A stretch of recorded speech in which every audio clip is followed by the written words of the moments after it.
Le conseiller municipal responsable du secteur du centre-ville d'Alma quittera prochainement la vie politique. Après 22 ans au service des citoyens, l'élu se dit épuisé. Il porte sur ses épaules une accumulation de comportements incivils qui a teinté sa relation avec l'ensemble des citoyens. Des gens qui pensent que parce que tu es un politicien, on peut s'adresser à toi comme si tu étais un moins que rien ou une...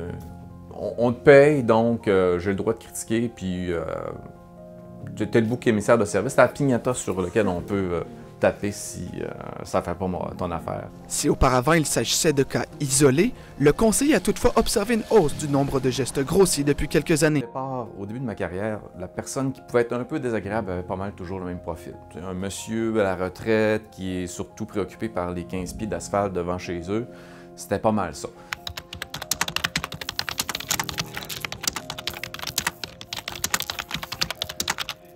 On le voit, là, c'est pas une question d'éducation ou de culture. L'incivilité, ça touche de plus en plus de personnes, peu importe la strate de la société ou l'éducation qui est derrière.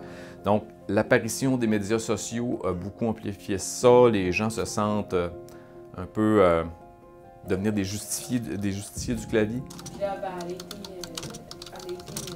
Se sentent la parole libérée, ont un porte-voix phénoménal pour faire valoir leur opinion. Mais voilà, est-ce que l'opinion est toujours bien informée?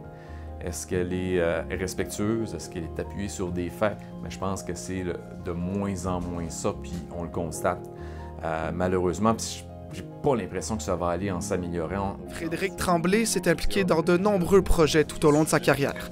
En politique, impossible de plaire à tous et ses choix ont parfois provoqué la grogne de certains Almatois.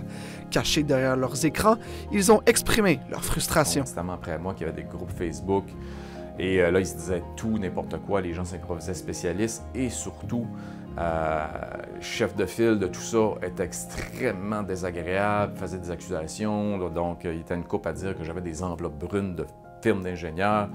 Diffamation, harcèlement, appel haineux, rassemblements organisés dans le but de salir son nom, Frédéric Tremblay relate de nombreux cas troublants. Est-ce que c'est normal que ça arrive, ce genre de situation-là, quand tu donnes de ton temps pour la communauté? Est-ce que c'est ça le salaire en bout de ligne? Il n'est d'ailleurs pas le seul à avoir subi de l'incivilité citoyenne.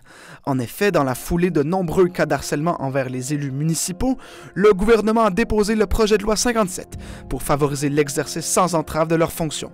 Selon Frédéric Tremblay, plus facile à dire qu'à faire. La ligne entre incivilité puis liberté de parole, jusqu'où les gens peuvent se rendre avant de la franchir, puis est-ce qu'on est capable de cadrer ça légalement?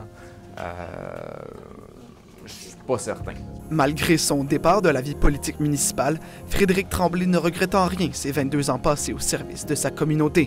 C'est un superbe de beau métier au sens où on a En fait, dans les paliers décisionnels, celui municipal, c'est celui le plus direct, c'est de la démocratie directe, on est au contact au quotidien avec les citoyens, mais surtout, ce qu'on fait a un impact réel dans la vie des gens qui nous entourent.